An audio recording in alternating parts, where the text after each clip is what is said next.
Quiero enviarle a todos los participantes en este virtual evento un caluroso saludo en nombre del Consejo Directivo de la Confederación Internacional de Derecho Disciplinario. Les habla Edgardo Maya Villazón en mi condición de presidente de la Confederación. Pues nos encontramos frente a un momento histórico que marcará el futuro de nuestros países y de la humanidad, por cuanto nos ha tocado vivir una pandemia mundial, con efectos impredecibles con relación al derecho fundamental más preciado del hombre, la vida. Como organización internacional no podemos ser indiferentes a la responsabilidad que nos corresponde, la cual debe primar tanto a nivel nacional como internacional, que no solamente demanda de nuestra solidaridad material, sino también la que debe corresponder desde el ámbito de la academia, analizando y revisando las medidas que han adoptado nuestros estados y evidenciar las mejores prácticas que servirán de experiencias para todos los países. Frente a este momento tan difícil en el que atraviesa la humanidad, organizaciones académicas como la nuestra no pueden abandonar su verdadero valor del servicio social, que por nuestra naturaleza nos asiste y ha sido una de las razones para convocar virtualmente este congreso, al que hemos denominado las reales alternativas mundiales de la administración pública frente a la pandemia. Quiero saludar y agradecer de manera especial a todos nuestros amigos y colegas que participan, quienes sin vacilación alguna respaldaron esta iniciativa: Colombia, México, Paraguay, República Dominicana, Ecuador, de España, Valencia y Barcelona, Italia, Brasil y Argentina, y Venezuela finalmente. Igualmente un especial saludo a nuestros colegas que por muchas dificultades no les fue posible estar en este evento, entre ellos los del Reino Unido. Tendremos la participación de excelsos conferencistas que nos expondrán desde su valiosa concepción y profundidad jurídica las diferentes alternativas que han implementado la administración pública para enfrentar esta crisis y que servirán de experiencia para todos nuestros estados. Un saludo a todos y a todas las organizaciones asociadas a las confederaciones, a quienes invito a seguir trabajando y aportar desde nuestro espacio académico el beneficio de la humanidad. Hoy el llamado es a la solidaridad, a la unión de esfuerzo a nivel internacional para salir avante de esta pandemia mundial. En mi calidad de presidente de la Confederación Internacional de Derecho Disciplinario, instalo oficialmente este congreso virtual, el cual espero obtengamos el mejor provecho para el beneficio de todos nuestros países. No puedo terminar estas palabras sin enviarle a todos y hacerles llegar el afectuoso mensaje de bienestar para ustedes y todas sus familias. Muchas gracias.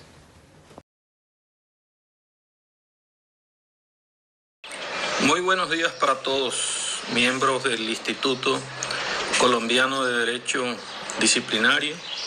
y de la Confederación Internacional de Derecho Disciplinario,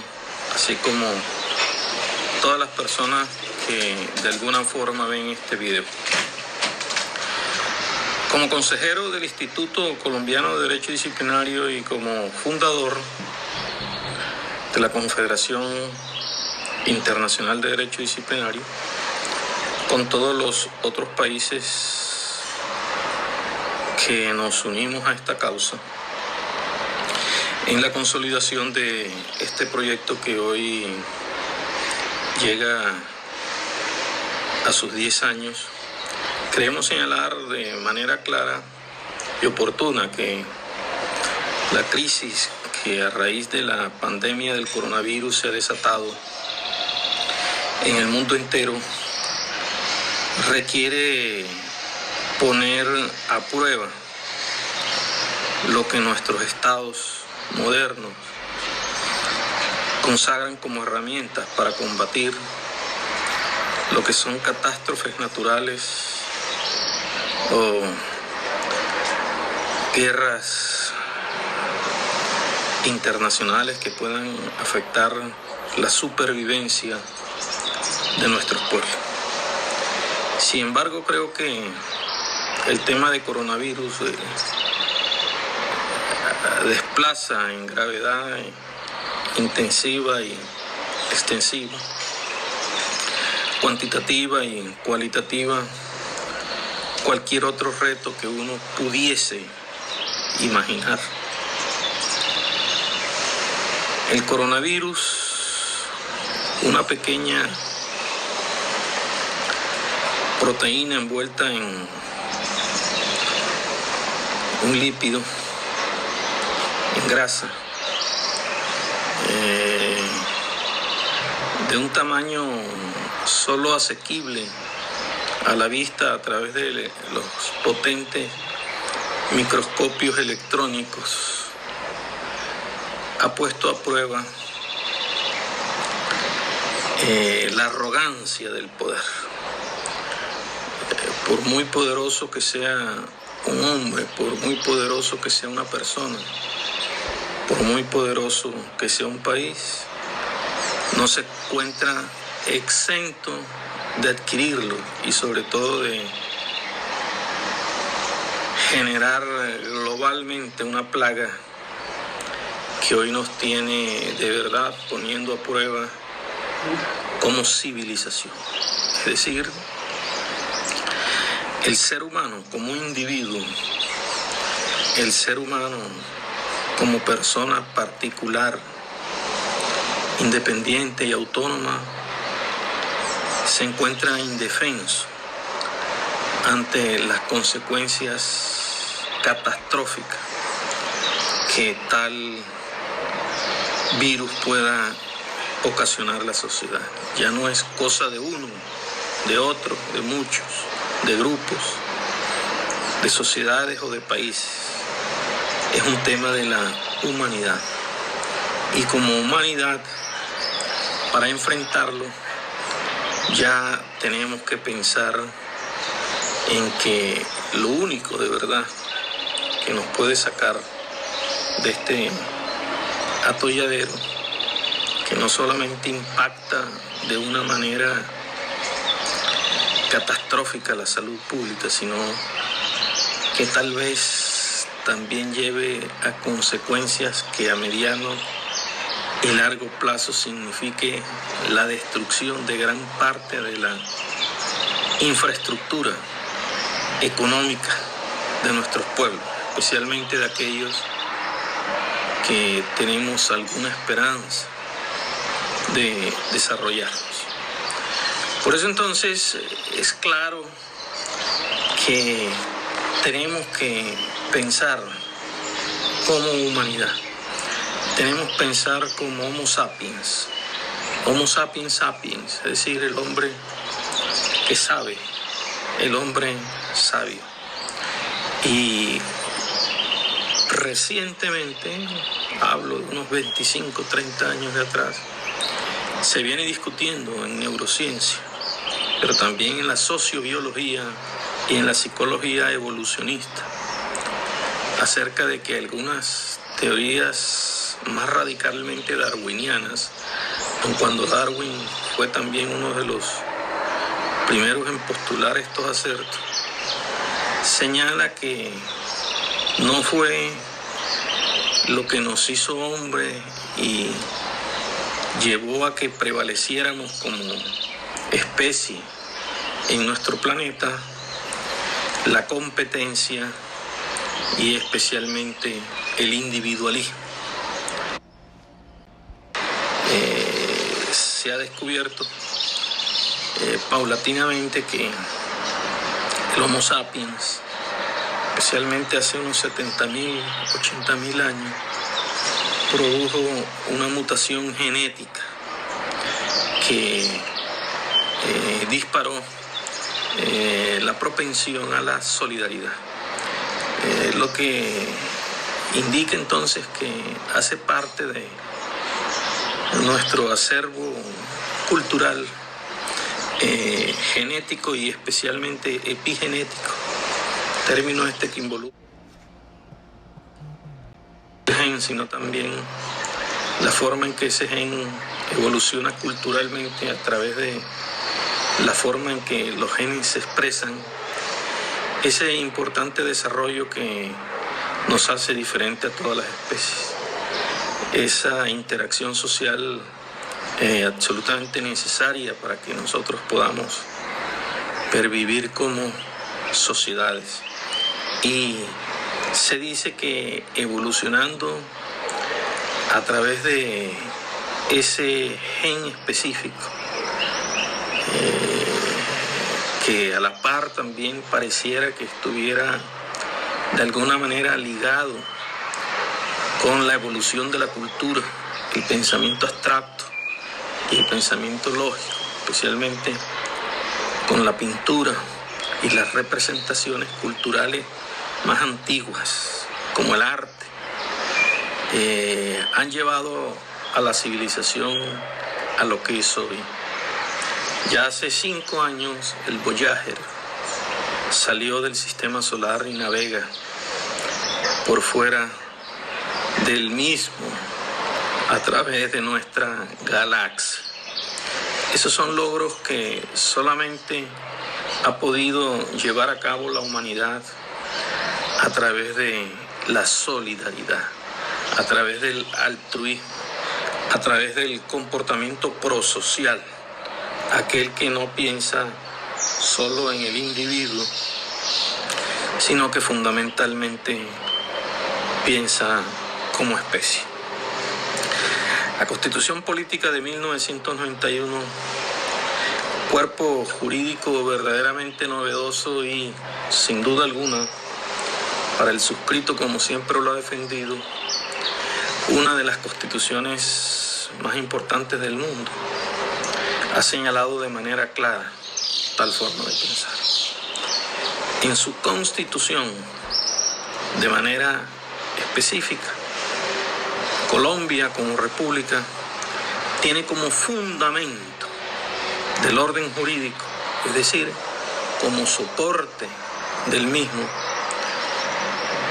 la dignidad de la persona, el trabajo, la solidaridad y el interés general.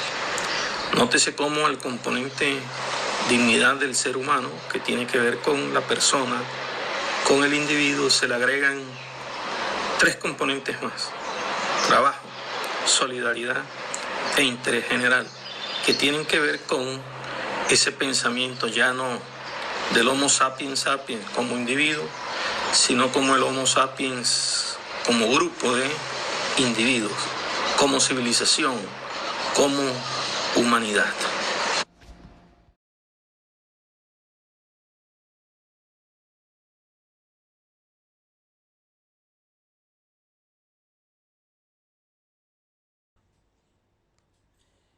Quiero comenzar mi intervención agradeciendo a la Confederación Internacional de Derecho Disciplinario la oportunidad que se me brinda de intervenir en este evento en el que se van a analizar las medidas que distintas administraciones públicas de diferentes estados están adoptando para combatir el COVID-19. Quiero que este agradecimiento vaya dirigido de manera personal a la señora secretaria general de dicha confederación, a la doctora Marta Lucía Bautista.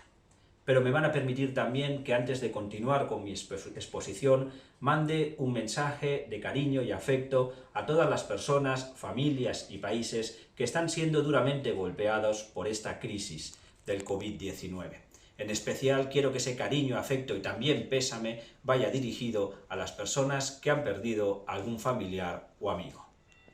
Entre todos y con el esfuerzo de todos saldremos adelante.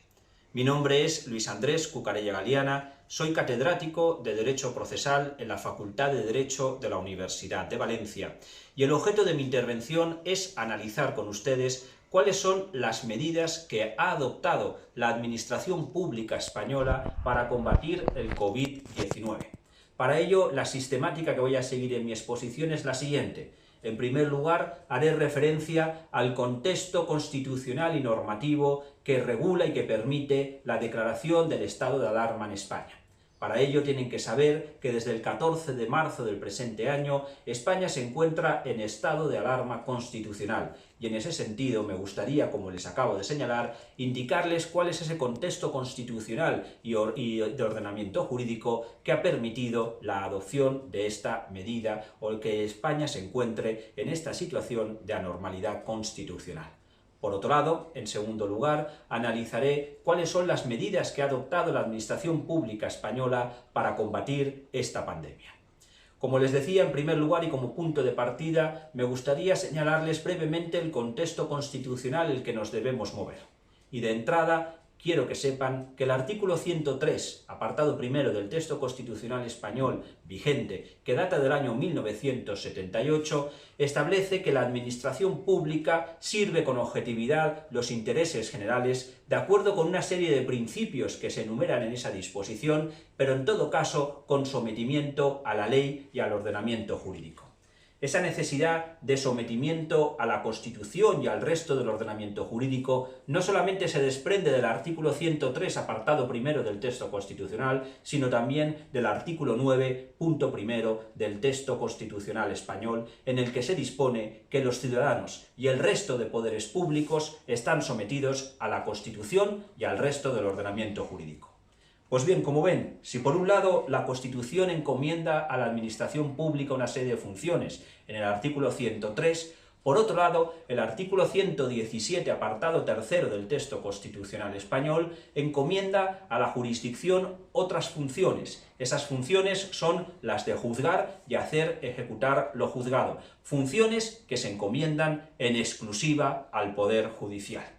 Si me permiten, brevemente me gustaría abrir un paréntesis en mi intervención en la medida en que ese artículo 117.3 de la Constitución española está atribuyendo esa función jurisdiccional, esa función de juzgar y hacer ejecutar lo juzgado en exclusiva a jueces y magistrados. Subrayo esta consideración o realizo esta consideración porque el artículo 117.3 de la Constitución es claramente distinto, por ejemplo, al 116 de la Constitución Política de Colombia, en el que se permite que pueda haber órganos administrativos que la ley les pueda atribuir funciones jurisdiccionales. Como ustedes bien saben, la Superintendencia de Industria y Comercio, por ejemplo, ejerce esas funciones jurisdiccionales en Colombia en materia de consumo, mientras que, confrontándolo con la realidad española, como les acabo de señalar, esas funciones están atribuidas en exclusiva a la rama judicial o al Poder Judicial, como decimos nosotros. Pues bien, cerrando el paréntesis, fíjense, como les acabo de señalar, que el 117.3 encomienda en exclusiva la labor de juzgar a jueces y magistrados. Y hay una serie de ámbitos de actuación que pertenecen al núcleo duro e irreductible de la actuación jurisdiccional, de acuerdo con el diseño constitucional español. Esos ámbitos son 4 principalmente. El primero, la imposición de penas por delito. En exclusiva esa imposición debe llevarla a cabo el Poder Judicial, artículo 24 en relación con el 25 del texto constitucional. Por otro lado, en segundo lugar, la tutela de los derechos fundamentales en caso de violación. El amparo de dichos derechos fundamentales también es función exclusiva de la rama judicial o del Poder Judicial. En tercer lugar, la limitación de los derechos fundamentales en el caso en el que sea preciso. Y en cuarto y en último lugar, me gustaría añadir que el artículo 106 del texto constitucional subraya claramente que la jurisdicción tiene como misión controlar que la administración pública se ajusta a ley en su actuación, controlar la legalidad de la actuación administrativa. Como ven, este es el diseño constitucional en los supuestos de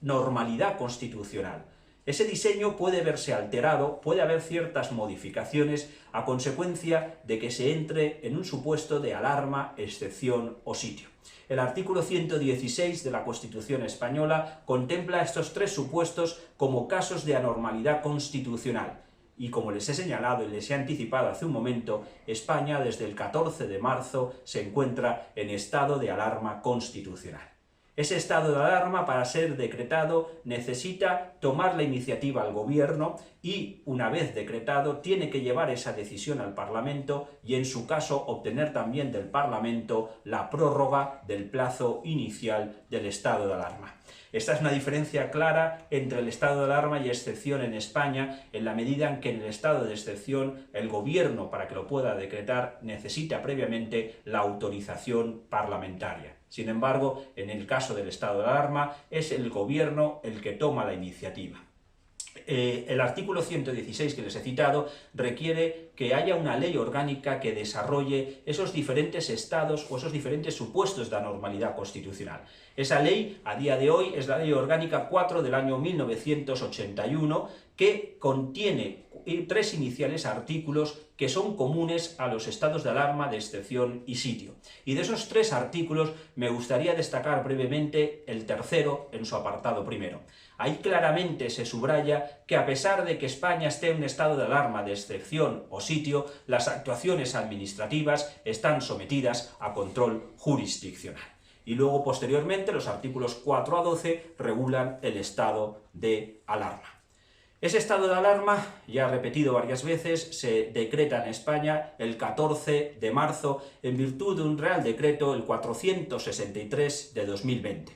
Ese Real Decreto viene a establecer cuál es el ámbito territorial de la declaración, y en concreto es todo el territorio nacional, disponiendo que el plazo inicial de duración será de 15 días, porque así lo dispone la Constitución y así lo dispone también la Ley Orgánica 4 del 81 que he señalado. No obstante, les indico que ese plazo inicial ya venció y que el Gobierno solicitó prórroga al Parlamento y esa prórroga se concedió y a día de hoy ese plazo de duración del estado de alarma en España se extiende hasta mediados del mes de abril.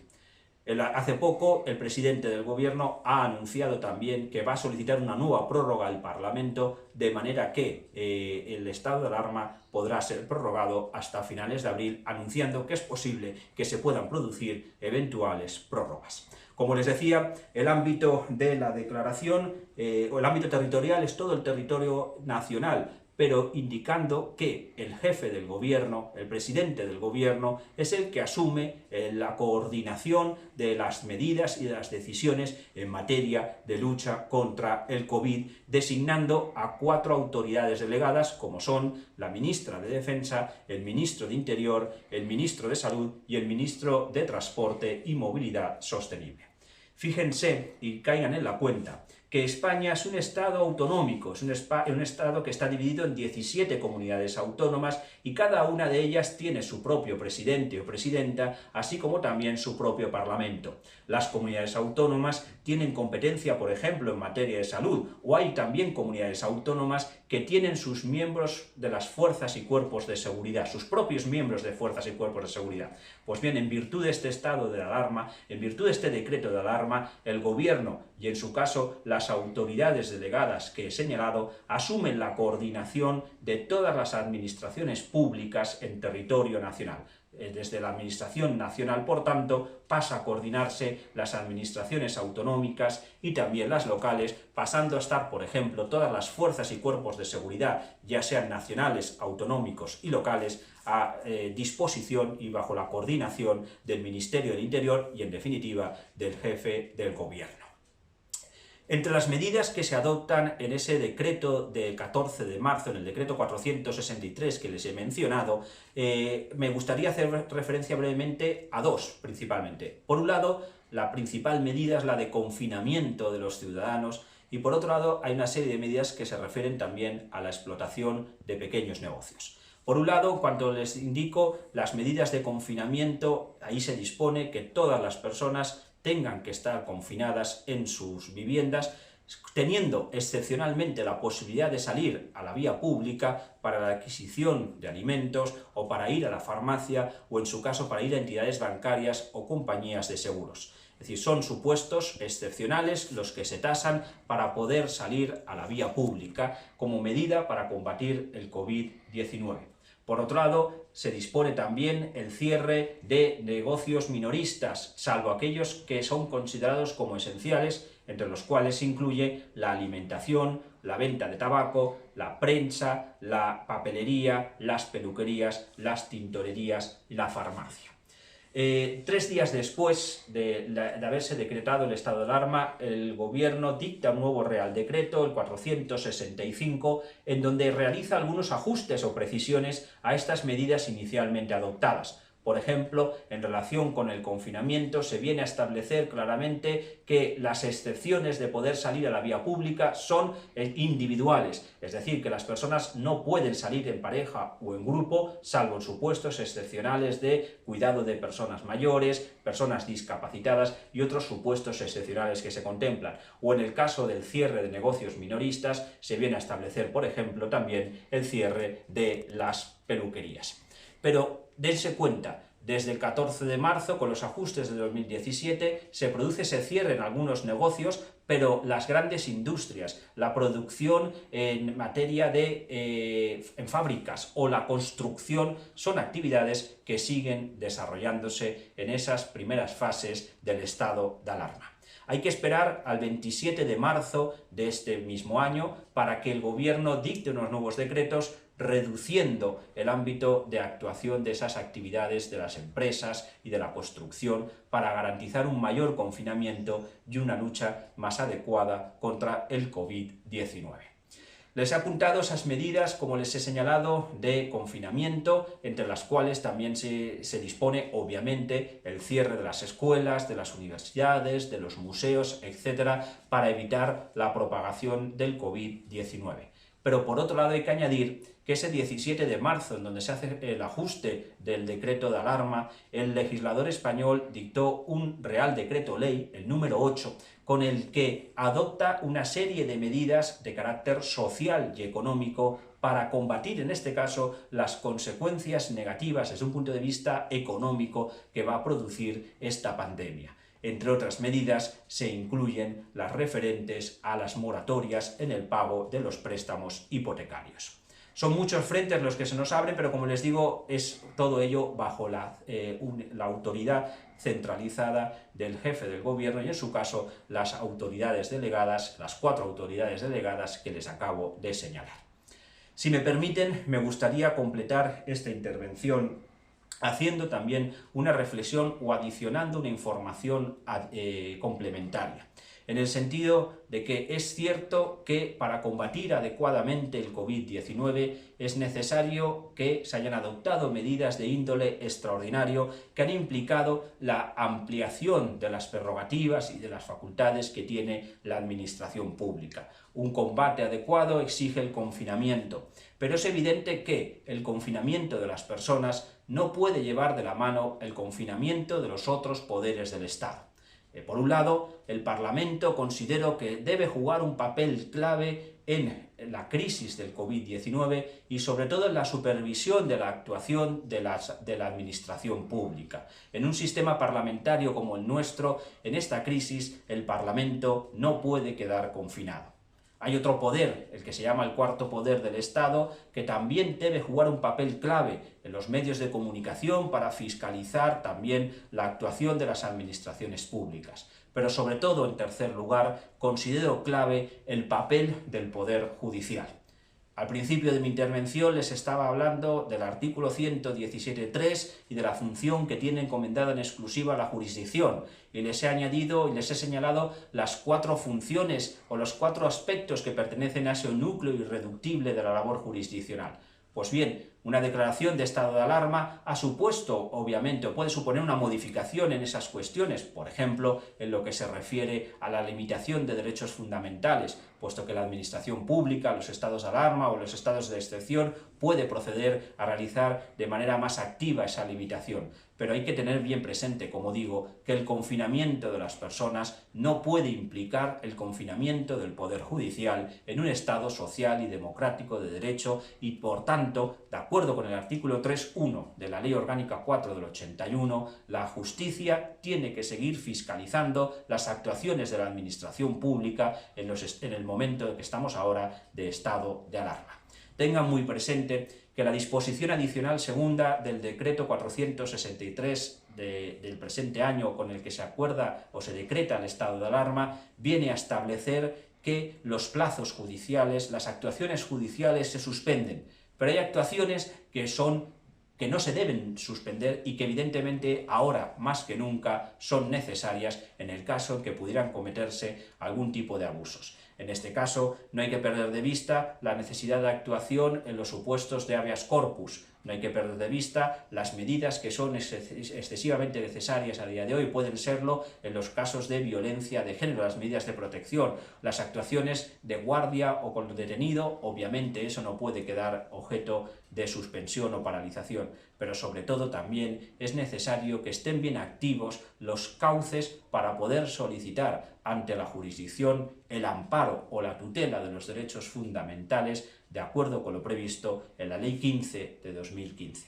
En definitiva, este es el mensaje que gustaría transmitir. Evidentemente, la lucha contra la pandemia requiere el esfuerzo y sacrificio de todos, de los ciudadanos en primer lugar, requiere la asunción de un papel protagónico por parte de la administración pública, pero también es necesario que haya una serie de juegos y contrapesos por parte del Parlamento, por parte de los medios de comunicación y por parte del Poder Judicial para garantizar que entre todos y con el esfuerzo de todos salgamos adelante de esta crisis que nos está golpeando a todos tan duramente. Muchísimas gracias por su atención y un fuerte abrazo.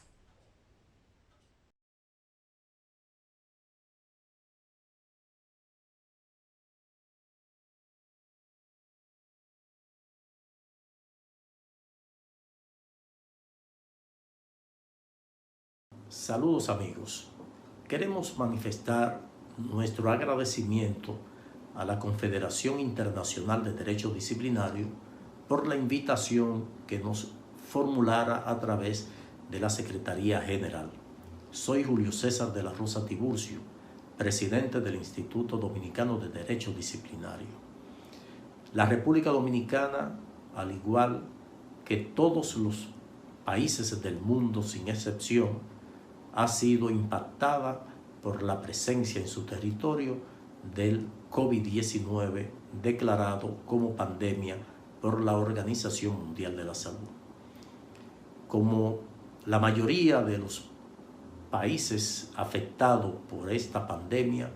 la República Dominicana se ha visto en la necesidad de tomar medidas urgentes. Y estas medidas, de forma oportuna, implican la participación de sus instituciones como el Poder Ejecutivo, el Poder Legislativo y el Poder Judicial. Tan pronto la República Dominicana toma conocimiento de que podría verse impactada por la presencia del COVID-19, de inmediato el presidente de la República, como representante del Poder Ejecutivo, convoca al Consejo de Gobierno ampliado. Posteriormente, procede a dar una alocución al pueblo dominicano en donde le anuncia que la República Dominicana podría ser impactada por la presencia del COVID-19. En ese tenor, convoca a las cámaras legislativas para que, conforme lo que establece la Constitución de la República, proceda a acoger el planteamiento sometido por el Ejecutivo de declarar el estado de excepción con una declaratoria de emergencia por la presencia en el territorio dominicano del COVID-19. De inmediato se procede entonces, conforme a la declaratoria de emergencia, que suprime algunos derechos fundamentales como el derecho a la circulación, al libre tránsito, procede a declarar el toque de queda de 8 de la noche a 6 de la mañana del día siguiente, como una forma de restringir la aglomeración, las reuniones de personas en vista de que el contacto pudiera ser un caldo de cultivo para la propagación del virus coronavirus COVID-19. En ese orden, el Estado Dominicano, a través de sus instituciones, pues anuncian una serie de medidas que implica otorgarle facilidades tanto en el ámbito público como en el ámbito privado. El gobierno dominicano pues le brinda el apoyo a los sectores económicos o los sectores productivos que a través de resoluciones por parte del Banco Central de la República Dominicana, de la Junta Monetaria de la República Dominicana, que son los entes que manejan la política monetaria del Estado,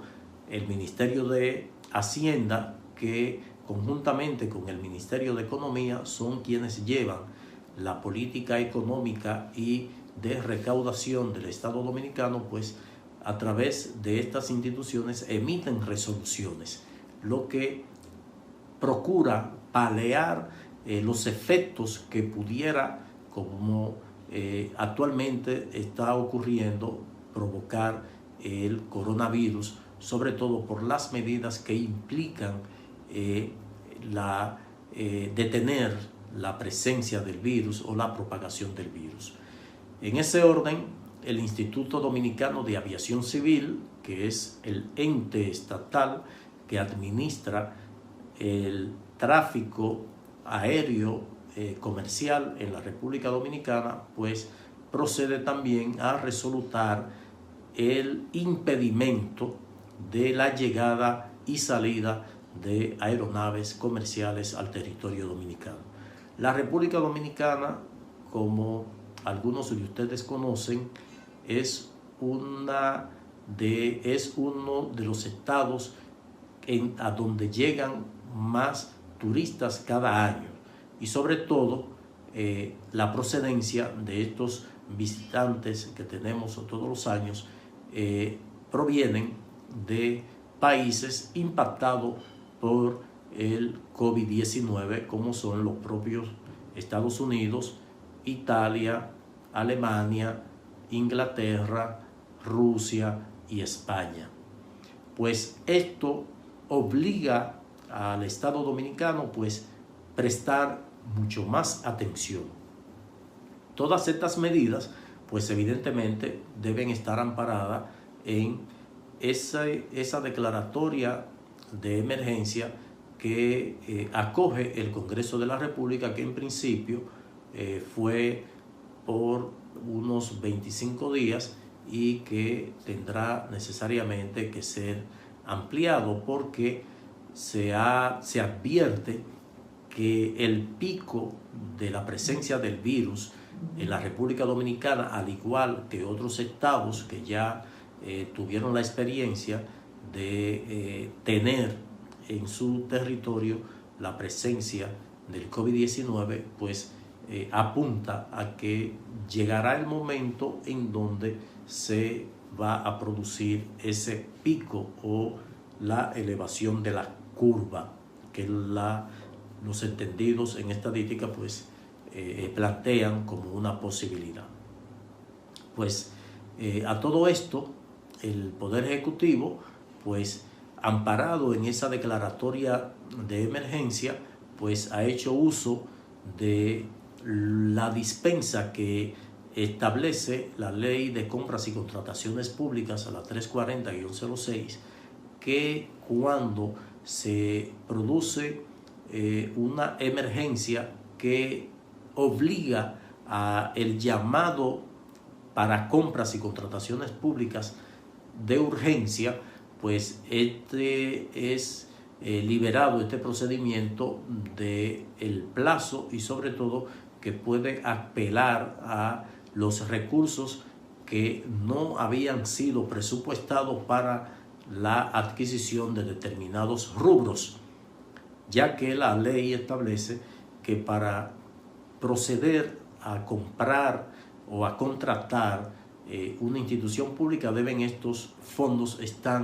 debidamente identificados o presupuestados para ese año, lo que, como es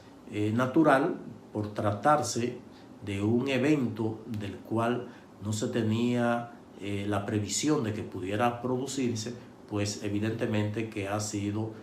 acogido este procedimiento, y el órgano rector de las compras y contrataciones públicas pues ha hecho todos los procedimientos acorde a lo que establece la propia ley y que le ampara el decreto donde se acoge la declaratoria de emergencia por parte del Congreso. La República Dominicana, pues, por su condición económica, no cumple con las recomendaciones, al igual que otros países que a partir de los informes de la Organización Mundial de la Salud, pues no tiene el número de camas que se requieren por cada 1000 habitantes. Esto apenas pueden cumplirlo estados que tienen muchas riquezas y tienen una población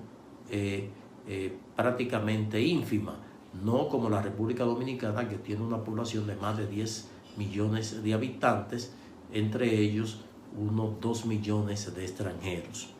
Pues eso ha provocado que la República Dominicana tenga que abocarse a darle solución inmediata a través del Ministerio de Salud Pública, que ha tenido que improvisar algunos centros hospitalarios donde no existían salas de atención o de aislamiento para las personas afectadas por el COVID-19. De la misma forma que no tenía los materiales quirúrgicos que se demandaban o que se requerían para la atención de las personas que habían dado positivo al COVID-19. Felizmente, por todas las diligencias que se han podido realizar, pues ya el Ministerio de Salud Pública ha anunciado que en los próximos días estarán llegando los insumos para poder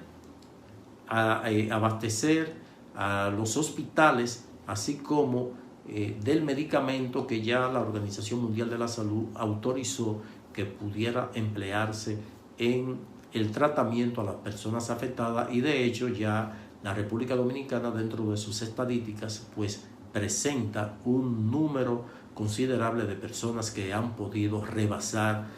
la afección del virus. De esta forma, pues también lo que ha constituido el principal dolor de cabeza de las autoridades, que se ha visto obligado a tener que intervenir una ciudad de la República Dominicana, la provincia Duarte, cuyo municipio cabecera es San Francisco de Macorís, donde se había advertido una presencia inusitada de personas afectadas con el virus, y esto estuvo asociado precisamente a la aglomeración de personas que habían participado de las actividades de campaña durante el pasado proceso electoral y también de las fiestas de carnaval, y sobre todo que hay una presencia significativa de personas que vinieron del exterior, específicamente de Italia. Pues el Poder Ejecutivo, haciendo uso de las atribuciones constitucionales y sobre todo de la dispensa que le confiere el decreto, la resolución de declaratoria de emergencia, pues interviene a este municipio, y los afectados han descendido considerablemente después de esta intervención. De la misma forma, el presidente de la República, pues a través de otro decreto, pues amplía el toque de queda de 5 de la tarde a 6 de la mañana del día siguiente, lo que originalmente había sido de 8 de la mañana a 6, de 8 de la noche a 6 de la mañana. De esta misma forma, pues extiende por otros 15 días la declaratoria de emergencia, o más bien la restricción de que las personas puedan durante el día realizar reuniones, visitas a centros comerciales, que no sean supermercados, farmacias o centros hospitalarios, y limita pues el tránsito de personas o aglomeración o otro de los derechos que tiene el ciudadano, como la libertad de reunión. En consecuencia, pues posterga por 15 días más estas medidas. Se mantiene el toque de queda que ha traído como consecuencia que muchos ciudadanos hayan sido apresados, y en una modalidad como resultado de la restricción de los derechos de las personas, pues las alcaldías han dispuesto que las personas que sean apresadas por violar la disposición presidencial del toque de queda, pues sean integrados a los procesos de limpieza de los municipios en donde estos han sido apresados por violar la disposición presidencial. De igual forma, iniciada la Semana Mayor, la Semana Santa, en donde muchos ciudadanos pues se trasladan al interior, el Poder Ejecutivo dispuso el impedimento de que estas personas se trasladen, apostando militares en los peajes, en los centros de control de acceso y de salida a las diferentes ciudades, para evitar la aglomeración de personas, en vista de que se ha determinado y se ha comprobado que el contacto del COVID-19 pues es el mayor propagador de este virus, y que evitando la aglomeración de personas, el hecho de que las personas pues participen de actividades sociales. En la República Dominicana es tradicional la jugada de gallos, y esto también se constituyó tanto en San Francisco de Macorís como en otras ciudades del interior del país en un foco para la propagación del COVID-19.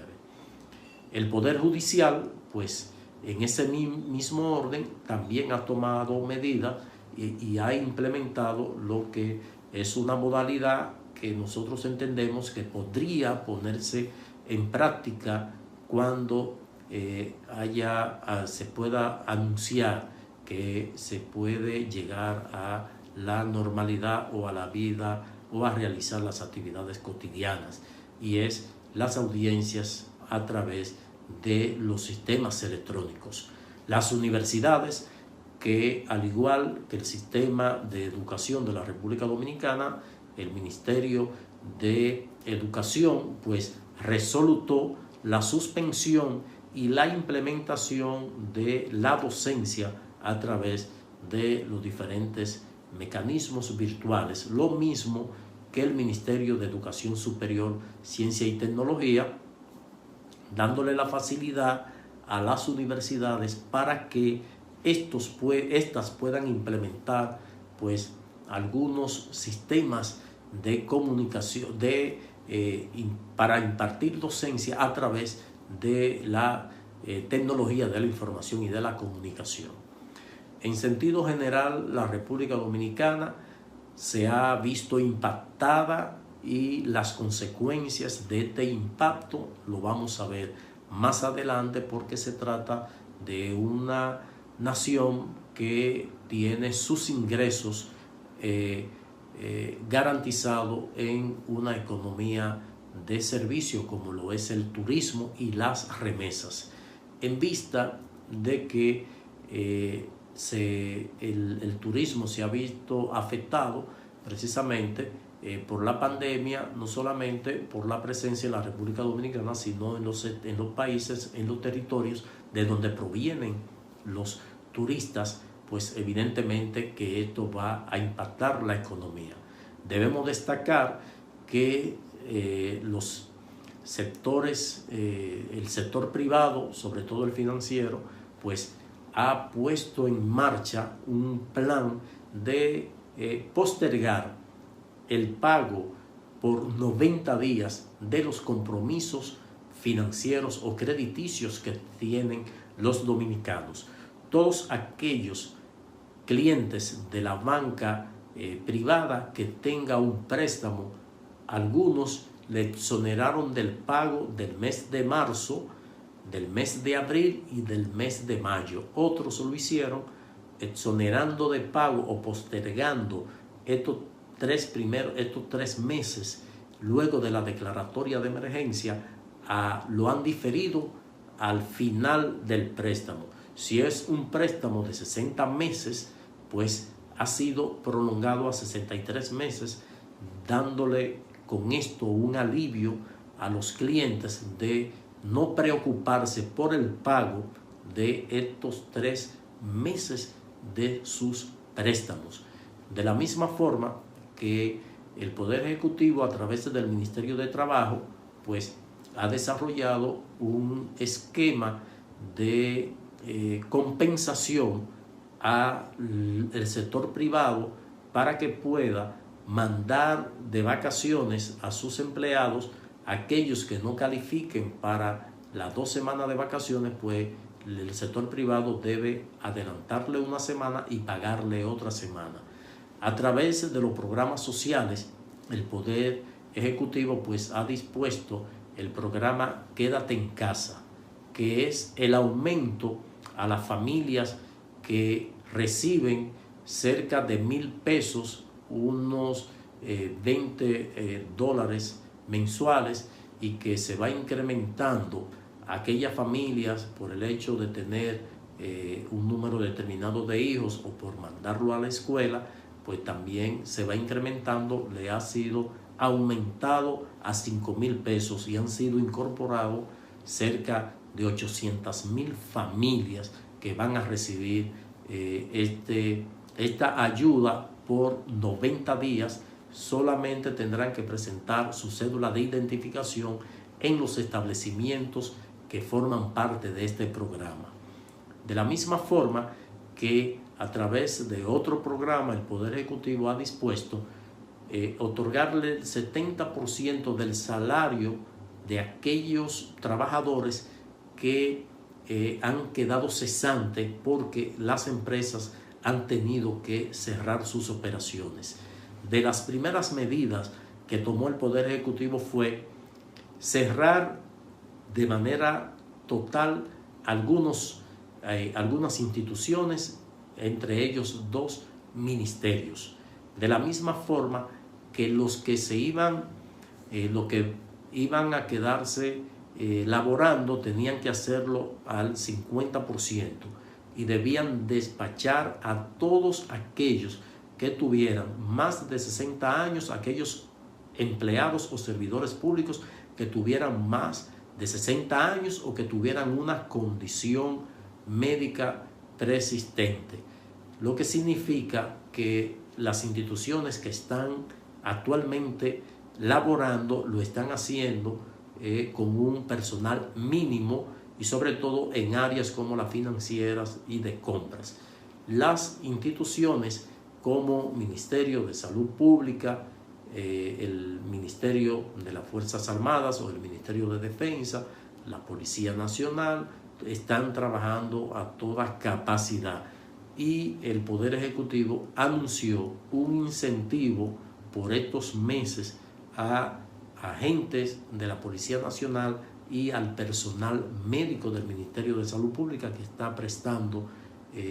su servicio a enfrentar los embates de esta pandemia. Por ello nosotros saludamos esta iniciativa de la Confederación Internacional de Derecho Disciplinario de poder intercambiar las experiencias que tanto en el orden de la administración pública así como en el orden de los diferentes sectores privados pues se han visto obligados a tomar, y ello sin dudas va a devolver de una forma u otra la tranquilidad a muchos sectores que no tienen, como es el caso de la República Dominicana, cómo obtener los alimentos que tienen que consumir diariamente. Estamos hablando que cerca del 60% de los dominicanos dependen de sus actividades del día a día. O sea que si no salen a las calles a realizar alguna actividad productiva, pues no tienen la mínima posibilidad de comer. Y eso pues ha sido uno de los principales problemas de lograr el confinamiento de las personas. Las personas que se han quedado en sus casas es porque de una forma u otra tienen garantizado los alimentos, porque trabajan en una institución o en una empresa que le ha garantizado su salario, o tienen alguna actividad productiva que le ha permitido hacer sus ahorros. En consecuencia, va a depender mucho del manejo de las autoridades, de sus instituciones, para poder paliar el problema económico que va a causar el tener que confinarse, para evitar ser parte de los que pudieran servir de transmisores de el contagio del virus COVID-19. Con esto nosotros queremos despedirnos desde la República Dominicana. Les reitero, Julio César de la Rosa Tiburcio, presidente del Instituto Dominicano de Derecho Disciplinario. Con esta le doy un fuerte abrazo a cada uno de ustedes y esperamos seguir contribuyendo a poder aportar cualquier conocimiento que podamos tener para paliar la situación que todos nos hemos visto afectados. Muchas gracias.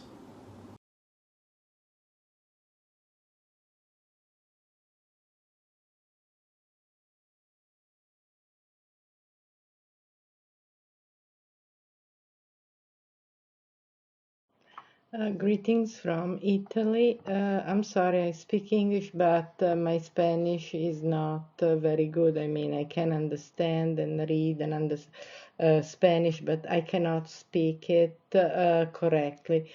And therefore, I decided to speak to you in English, hoping that you understand at least the gist of my speech. I decided to make an audio file and not a video because for me it's much easier. I will attach it to an email, and I hope that one way or another my contribution to your conference will be useful. As you know, Italy has a very high death toll because of the coronavirus. More than 15,000 people have died so far, and unfortunately, every day is a very bad time when we hear how many people have died in the previous 24 hours. I have to say, though, that starting yesterday, things have shown a little bit of improvement, but it is very early to say that the tide has turned. The first measures to contrast the COVID-19 have been adopted by the Italian government at the end of January and then in February, but the most serious one have been passed in the months of March and April.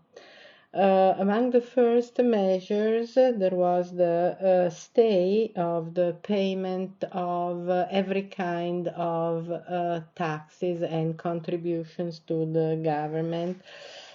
stay in the payment of mortgages, and different kind of benefits for people who lost their job, most of all if they are what we call autonomous, independent contractors, independent businessmen, small businessmen, people running what we consider small businesses like hairdressing salon, beauticians, little food stores that are still very popular in Italy. So for these people, from the very beginning, special provisions have been adopted to try to help them. In particular, the government has decided that for 3 months they will receive 500 euros per month, and families below a certain income, again for 3 months, 600 euros per month. All in all, the government has set aside resources as high as 7.5 billion euros for different kind of providences and help for different categories of people. That means that our national deficit, will increase of about 6.35%. This is an issue very controversial. We have required repeatedly the help from the European institution, but Germany and the Netherlands, as well as the Nordic countries, are not very much inclined to help the countries in Southern Europe that are also the countries with the highest death toll because of the pandemic. I'm trying to collect my thoughts about the other kind of help that have been offered by the government. City administration have received from the central government a large amount of money, and they will be able to distribute this money in the form of food stamps, essentially to the families with the lowest income. Of course, the amount of money allotted to every city is different according to the number of inhabitants, but this is made on purpose so as to allow the city administration to face the real need of the local population. I have to say in this regard that there are also many spontaneous initiatives run by citizens or by charitable organization, in particular what we call the spesa sospesa. So you go to your local store or supermarkets, and on top of what you spend for your own food purchase, you leave 10, 20, 30 euros so that other people with no income at all or very low income will be able to do their shopping. Of course, I haven't mentioned the most important rule that has been passed from the very beginning. It concerns the so-called social distancing, so the prohibition to leave your residence unless you go out with some special forms that you can download from the internet, in which you have to specify the reasons why you're going out, where you're going,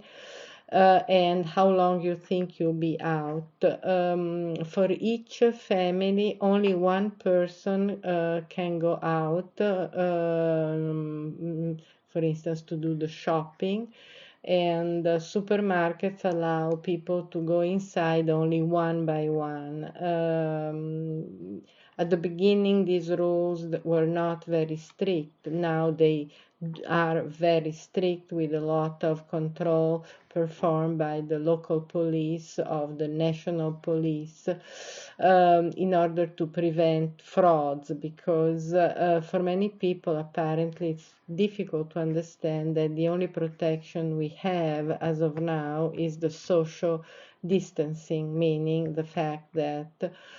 we have to keep a distance of at least 1.5 to 2 meters from another person, wear masks, surgical masks,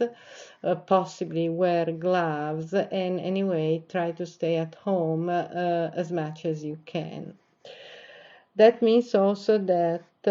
for now almost a month, all the schools have been closed and universities as well.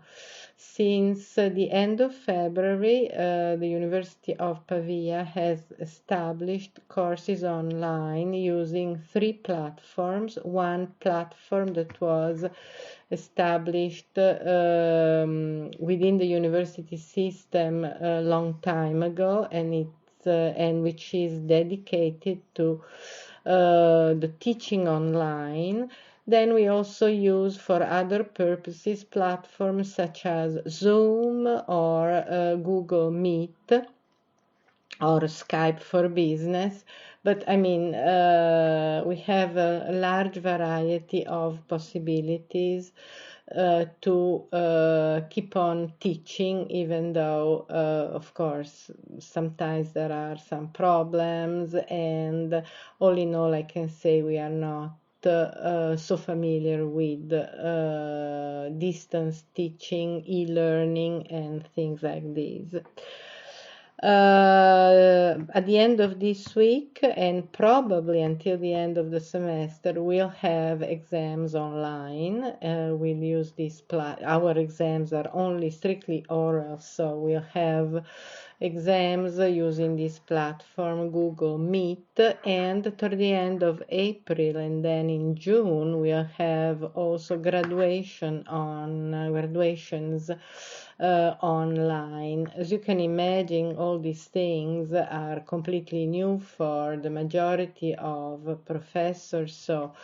sometimes there are difficulties, sometimes there are problems, but the policy of the university has been to try to offer students a sort of continuity in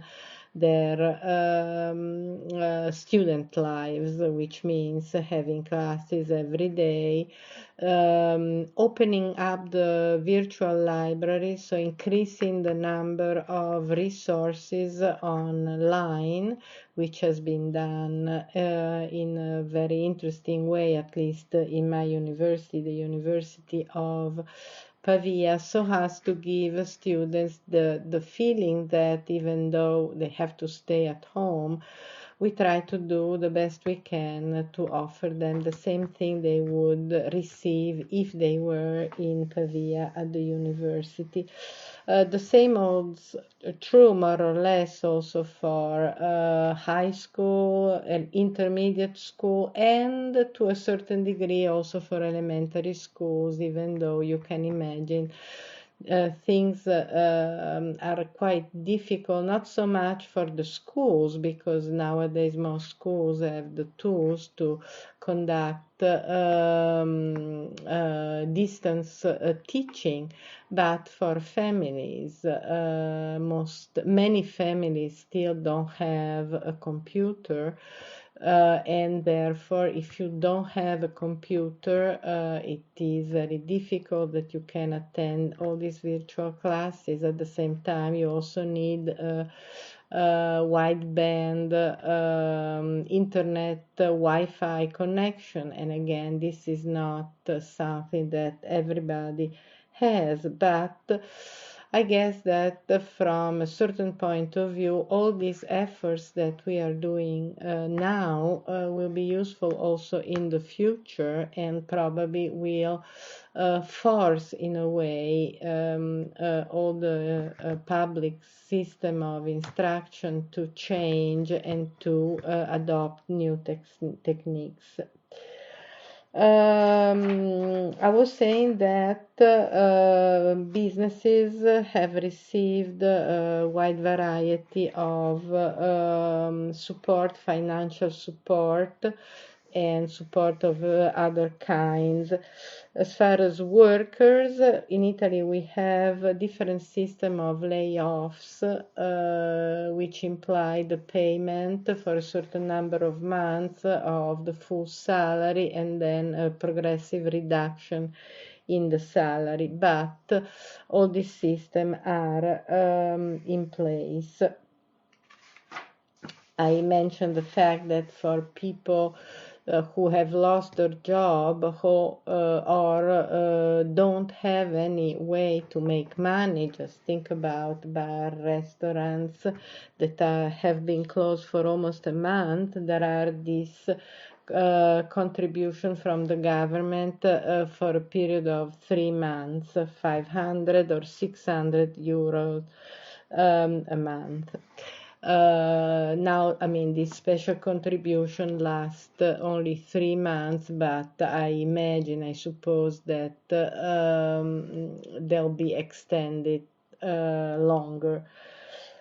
As far as the public administration is concerned, most public servants work at home, so this is the so-called agile or smart working.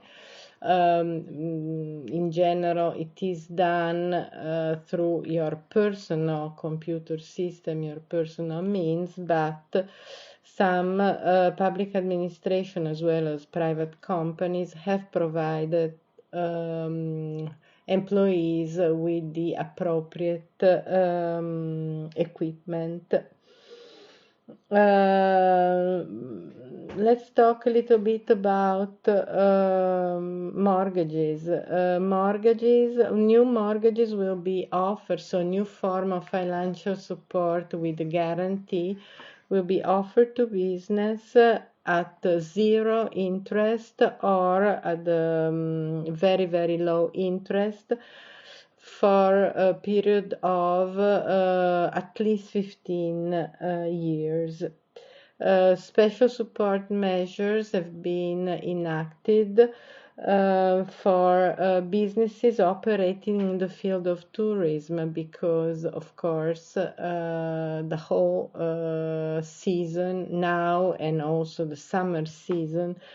probably is gone, and I mean, there won't be any income for this kind of businesses. I already mentioned the system of food stamps for families in need. But I just want to mention a few problems that are still open. One problem concerns prisons, because even though they try to test all the inmates and isolate the ones who are sick, you can imagine our prisons are overcrowded and therefore the risk is very high. Another serious problem is a sort of tension between the regions and the central government. Italy is not a federation, but it has granted to the regions a certain amount of autonomy. And one field in which the government, central government and the regions have concurrent powers is the public health. And as you can imagine, there are a little bit of struggles, most of all between the governors of the regions with the largest number of sick people, which is Lombardy, Piedmont, Veneto, and Tuscany. So every day we witness this tug of war between a region and the central government as far as the number of masks distributed, the number of medical supplies, the new hospitals built, and so on. As far as the administration of justice is concerned, I can say very quickly that all the terms, the deadlines have been suspended until June but the suspension will be extended, with the possibility for the head of the offices to allow lawyers and judges to have virtual hearings via Skype or Zoom. That is all. I wish you all good health and I thank you for the attention.